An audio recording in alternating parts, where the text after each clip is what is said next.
اینجا شتایرمرکیشه لندس بیبلیوتیک بزرگترین و قدیمی‌ترین کتابخانه دولتی کشور اتریش توی شهر گراز هست. از سال 1812 تأسیس شده و بیشتر از 790,000 تا رسانه رو در بر میگیره که ما به قسمت زیرزمین این کتابخانه و قسمت کتاب‌های خیلی قدیمی رفتیم.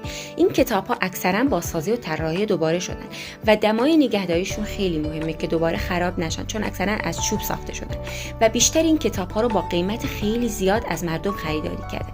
یکی از این کتاب‌ها رو به قیمت 300,000 یورو در زمینه ستاره شناسی از شخص خاصی خریداری کردن که در جای خاصی هم نگهداری میشه. وقتی بین این کتاب‌ها راه میری یه بوی چوب و بوی قدیمی خاصی از بین این کتاب‌ها میاد که واقعا قدم زدن از بین این کتاب‌ها حال و هوای عجیبی داره. هر کسی میتونه با پرداخت سالانه 7 یورو از این کتابخانه استفاده کنه. البته کتاب‌های قدیمی و زیرزمینی رو اصلا کسی اجازه نداره که با خودش ببرونه از کتابخانه.